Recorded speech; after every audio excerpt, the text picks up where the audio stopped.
Hi everyone, aLovingSoul here, hope this video finds you well.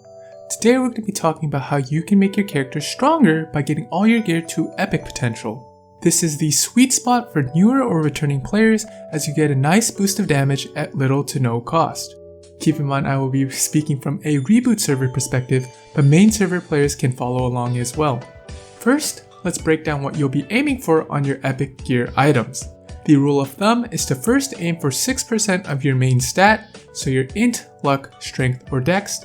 The main caveat here is that for your weapon, secondary weapon, and emblem, often dubbed as your WSE, you'll be aiming for 6% attack or magic attack respectively.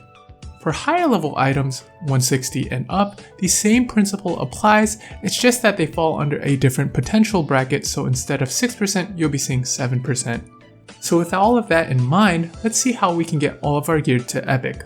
First, we'll be focusing on the level 140 set, aka the Pencilier set, as it's a nice starting point for newer players. You'll typically get these pieces of gear as you train, but here's a tip to get them at the epic potential. While training, look out for the Rune of Riches. These summon the mimic creatures that ride flying magic carpets and aim to grab the shield and weapon bubbles. These magical bubbles have an increased chance to drop epic and even unique tier gear. Similarly, if you happen to take out an elite boss, these bonus stages have the same effect with even more chances to get your hands on those magical bubbles. Keep in mind for both elite bosses and Runes of Riches, you'll need to be within 20 levels of the monsters on the map before you plan on applying this method to some lower level maps. So now that you know how to get your hands on epic Pencilier gear, what about all of your other gear slots? Let's split this up into two categories. Items already with potential at rare, and items without potential. For items with rare potential, I always recommend trying to tier them up with occult cubes, as they're plentiful and cheap.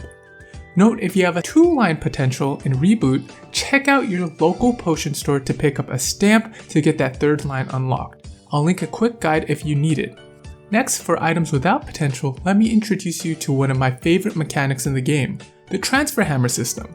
If you happen to have an item of the same category, you can transfer over the potential of an item up to one that is 10 levels higher than your current item at the cost of 1 star force.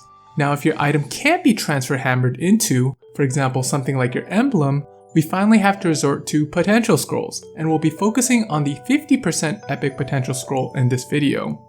Here are some ways that you can get your hands on the 50% epic potential scroll. The first method is reboot exclusive through U Garden.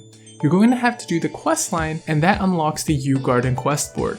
Once you get your hands on 30 U Garden coins, you'll be able to buy an epic potential scroll from Feng Shao, the black market merchant, when the black market is open. Keep in mind that the black market is open at different times for different folks, so try popping in U Garden to see when he's around for you. Note if he isn't selling the epic potential scroll, you may need to change channels a couple of times.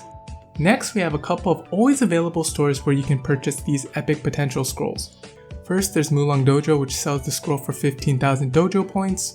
Next, there's the Legion store, which sells the scroll for 140 Legion coins. And finally, the Ursus store, which sells it for, well, a bunch of Ursus materials. Besides these stores, there's a couple of methods that require a bit of luck, like the Hunter pouches from the Infernal Wolf and Frito portals, so you might stumble upon some epic potential scrolls by chance. Overall, epic potential scrolls should really be your last resort for getting your gear to epic. As you can tell, they take a little bit of work to get your hands on them. So with all of this in hand, I wish you the best of luck in MapleStory in getting all of your gear to epic potential. Thanks again for all of the recent support on the guide videos. We hit 200 subscribers not too long ago. I really appreciate it. And until next time, peace!